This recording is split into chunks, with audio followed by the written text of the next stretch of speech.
Assalamualaikum warahmatullahi wabarakatuh. Perkenalkan, nama saya Ade Saputra, asal dari jurusan Perbankan Syariah. Di video kali ini saya akan menjawab tentang soal UAS filsafat ekonomi.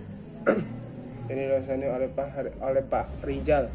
Baik, di sini saya akan langsung saja menjawab pertanyaan pertama, apa terkait filsafat dengan ekonomi syariah. Filsafat ekonomi syariah atau yang sering disebut ilmu ekonomi syariah sesungguhnya telah muncul sejak zaman adanya agama Islam, yaitu sejak zaman Rasulullah SAW. Tujuannya untuk membawa manusia kepada kebahagiaan di dunia dan akhirat, dan mengangkat manusia sebagai khalifah yang diberikan titipan oleh Allah untuk membangkit apa yang mampu di bumi dengan sebaik-baiknya. Sistem kapitalis maupun sosial tidak mampu menjawab bermasalah manusia karena menyisikan banyak problem kehidupan. Hal itu terbukti bahwa Islam ini tidak mampu memberikan banyak kemakmuran pada masyarakat. Pada dasarnya manusia menginginkan kebahagiaan hidup di dunia dan di akhirat, baik secara material maupun spiritual, individual maupun sosial. Untuk itu, salah satu usaha manusia dalam menanggapi kebahagiaan tersebut adalah dengan memenuhi kebutuhan yang bersifat material ataupun kebutuhan primer yang dapat memudahkan manusia dalam melancarkan roda kehidupan. Dewasa ini, sistem kapitalis maupun sosialis dengan perekonomian diragukan dan dinilai tidak mampu menjamin kesejahteraan masyarakat. Kedua sistem tersebut justru semakin menciptakan peluang terhadap orang kaya menjadi semakin kaya dan orang miskin semakin miskin,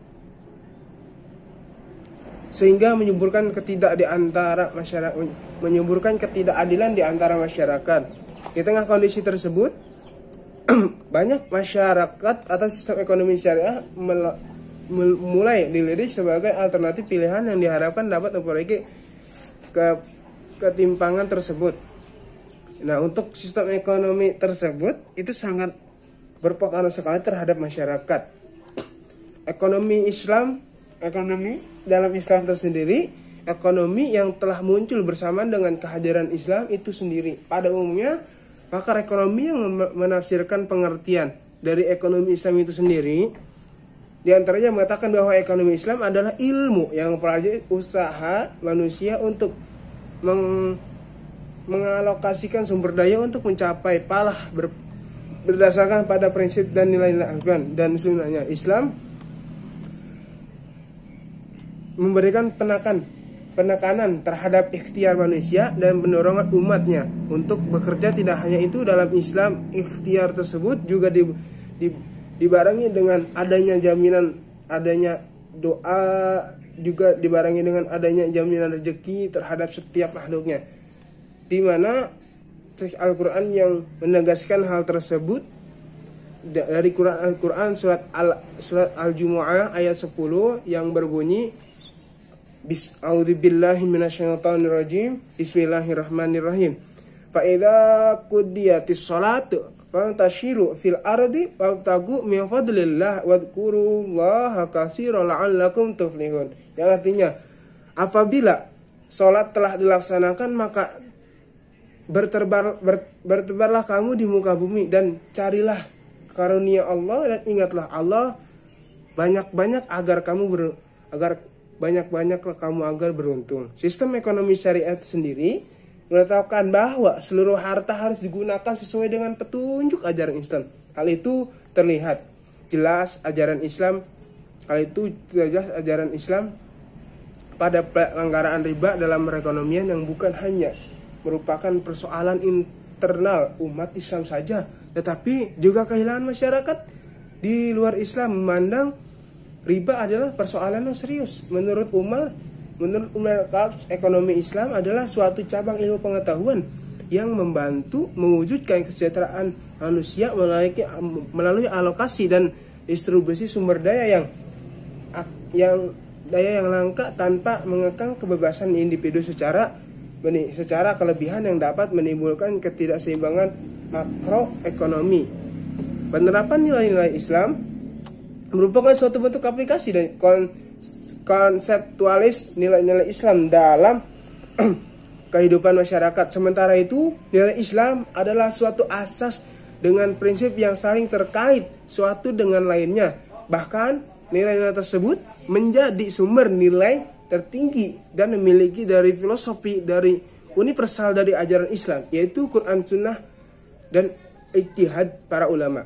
Ekonomi Islam tersendiri dalam penerapannya berdasarkan nilai-nilai dan prinsip terhadap di dalam Al-Quran dan hadis, dan nilai-nilai tersebut pada gilirannya akan membimbing masyarakat untuk mengelola perekonomian secara syariah atau tidak bertentangan pada ajaran Islam. Hal tersebut tidak jauh berbeda dengan aktivitas usaha yang dilakukan, tentu diiringi dengan kesadaran diri untuk melakukan usaha dari jebakan riba dengan senantiasa memperhatikan dan melaksanakan rambu-rambu dan norma-norma syariah. Ekonomi Islam tersendiri yang berkaitan dengan filsafat itu sangat berpengaruh sekali terhadap perekonomian Islam, perekonomian bagi masyarakat. Untuk tersendiri, beberapa negara non-Muslim pun telah banyak yang melalui atau melirik sistem ekonomi Islam sebagai suatu solusi dalam mengatur permasalahan perekonomian. Maka dari itu perekonomian Islam itu memang sangatlah penting bagi negara Indonesia, bagi perekonomian Indonesia. Perbedaan dasar ekonomi Islam dan konvensional berdasarkan Islam dan konvensional dapat kita lihat dari beberapa aspek ya, sebagai berikut. Pertama, sumbernya sebagai sebuah agama yang melengkapi sebagai hal sumber berasalkan yang mutlak, yaitu sumber berasal dari Al-Quran dan As-Sunnah. Hal ini membuat agama Islam istimewa dari agama lainnya karena kita diperintahkan untuk menjalankan ajarannya dalam segala aspek kehidupan. Yang berikutnya yaitu tujuan kehidupan. Tujuan keekonomi Islam membawa kepada konsep kebahagiaan dalam konteks kehidupan dunia. Kebahagiaan mencakupi 3 pengertian, yaitu yang pertama, sebagai Islam itu harus masyarakat jadi kehidupannya makmur, damai, kelangsungan hidupnya, kebebasannya, keberkeimanan, serta kekuatan dan kehormatannya. Sedangkan untuk akhirat, kebahagiaan mencakupi pengertian hidup yang abadi, kesejahteraan abadi, dan bebas dari segala kebodohan. Sedangkan konvensional atau ekonomi sekuler yaitu hanya mempertimbangkan kepuasan di kehidupan. Yang konsep yang ketiga itu konsep harta sebagai wasilah, konsep hal milik pribadi. Dalam Islam bersifat dalam arti pemilikan mutlak segala sesuatu yang ada di bumi dan langit adalah Allah. Manusia hanya khalifah di bumi.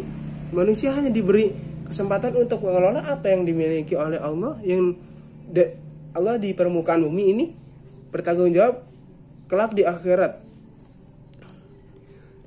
Seperti dalam Al-Quran menjelaskan, Qul inna salat bismillahirrahmanirrahim. Qul inna salati wa nusuki wa mahya wa mati lillahi rabbil alamin. Katakanlah, sesungguhnya salat, ibadah, hidup dan matiku hanyalah untuk Allah, Tuhan semesta alam.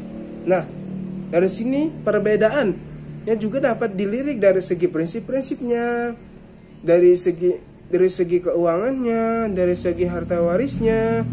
Nah, yang selanjutnya itu ada perbandingan filsafat ekonomi Islam sebagai solusi kehidupan.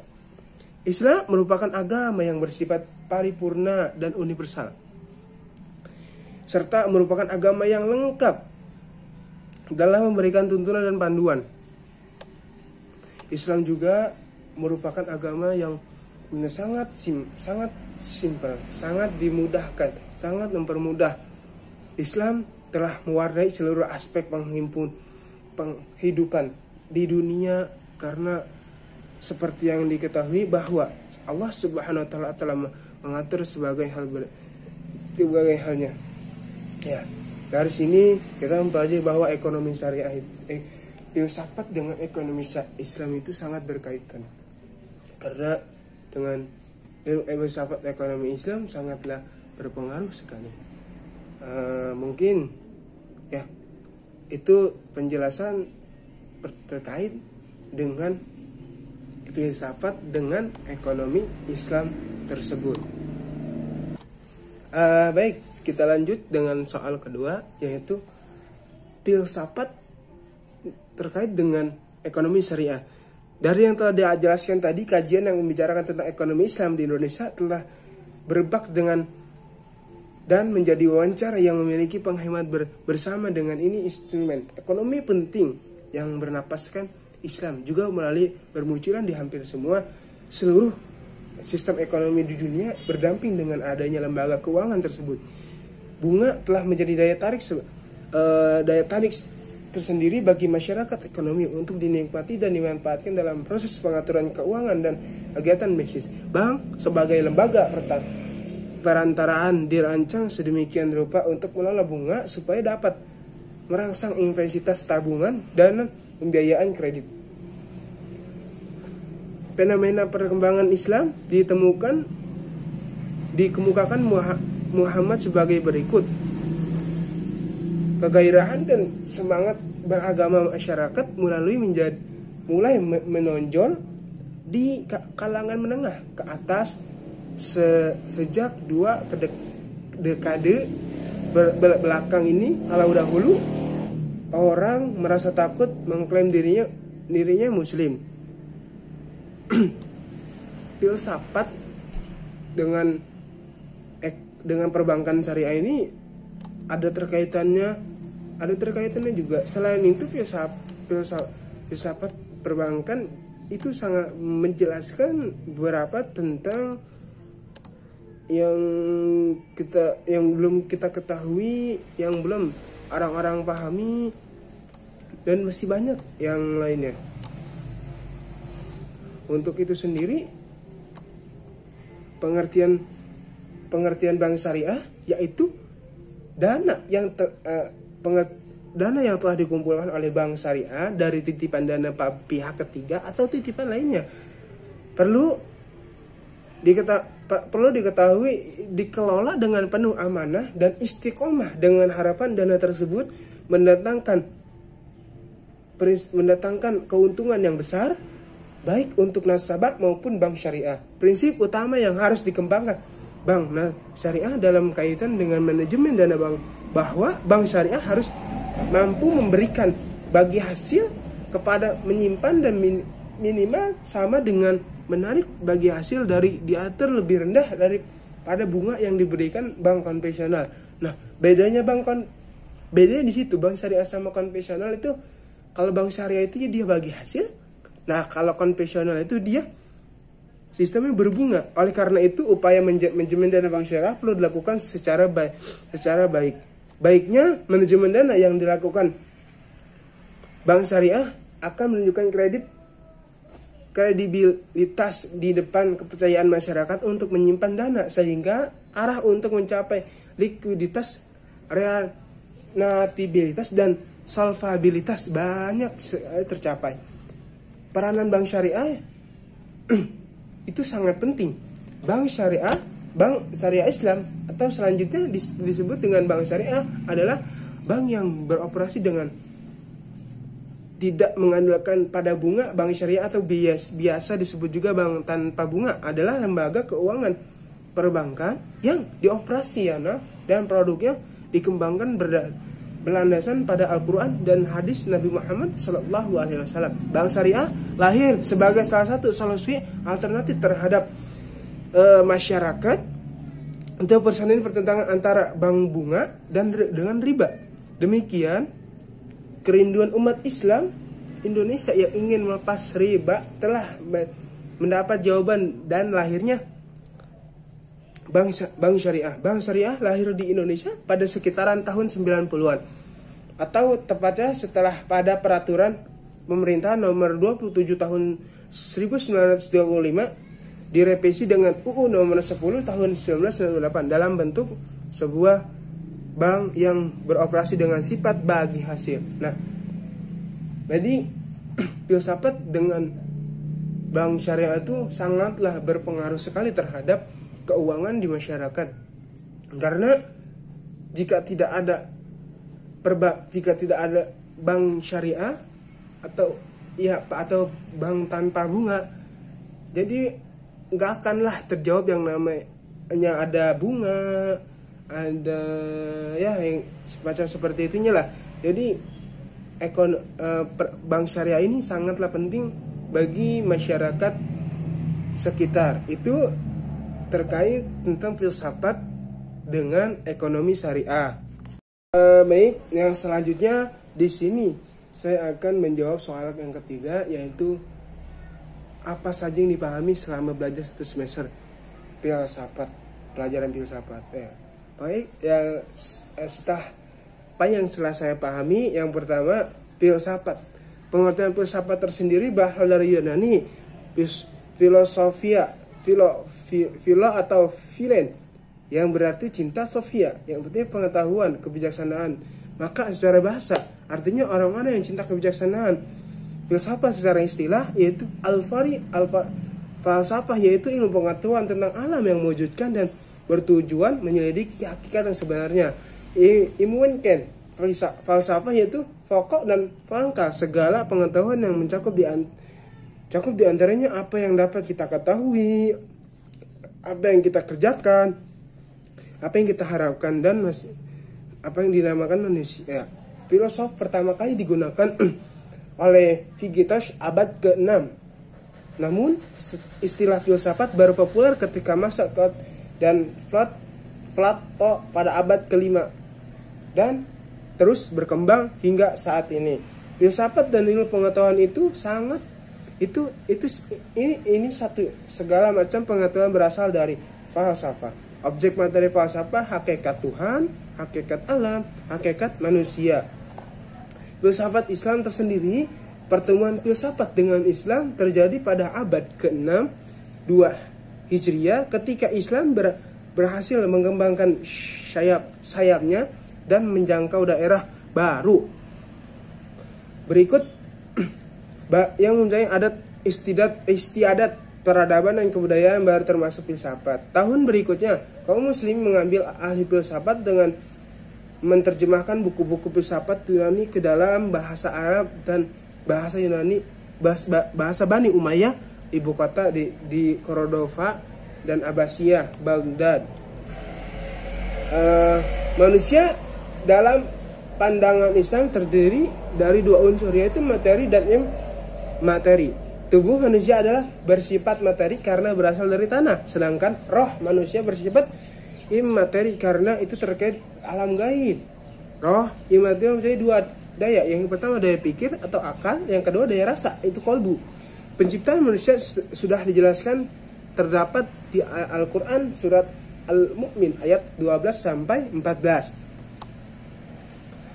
Akal dari akar kata bahasa Arab yaitu aqala yang berarti menahan.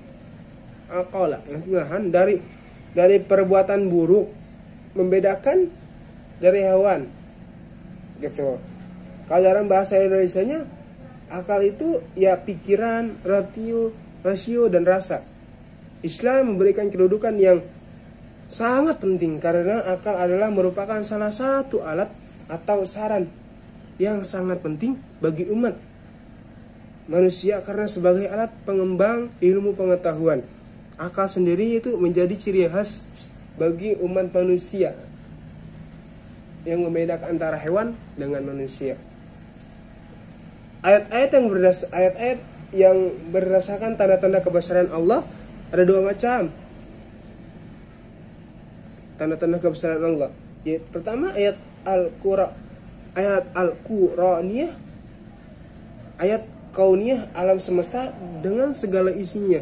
Dua mempelajari ayat tanda-tanda ayat-ayat tersebut, yaitu membawa kepada kesimpulan tentang wujud dan ekspresi Tuhan, eksistensi Tuhan, Allah Subhanahu wa taala. Maha kuasa dan kesempurnaannya. Munculnya penemuan-penemuan yang beraneka ragam dalam bidang ilmu ekonomi pengetahuan yang sangat berguna. Terus kegiatan ekonomi diorientasikan pada pencapaian kebahagiaan hidup di akhirat. Ekonomi diarahkan bagi tercapainya kesejahteraan, kemajuan, kebahagiaan hidup manusia di dunia. Kegiatan ekonomi harus dilakukan dalam pola interaksi bersama manusia secara baik maupun formal. Harus dihindari kegiatan ekonomi yang merusak fisik maupun tantangan fisik. Untuk karena itu ekonomi itu dari pelajaran apa saya ambil dari selama semester 1 ini, ya filsafat itu ilmu yang sangat penting, tapi yang bersangkut pautan dengan filsafat ekonomi itu bersangkutan dengan ilmu yang bersangkutan dengan ekonomi Islam, syariah, dan masih banyak yang lainnya. Jadi kesimpulannya, ekonomi Islam itu sangatlah penting. Filsafat ekonomi itu sangatlah penting bagi ekonomi syariah. Di sini dia menjelaskan mikro, makro, dan masih banyak yang lainnya. Ya mungkin itu yang bisa saya dapat, dan masih banyak lagi yang bisa saya dapat dari pelajaran selama semester 1 itu. Mungkin hanya segitu, atau cukup sekian dari saya. Kurang lebih mohon maaf, itu jawaban dari saya. Kurang lebih mohon maaf. Assalamualaikum warahmatullahi wabarakatuh.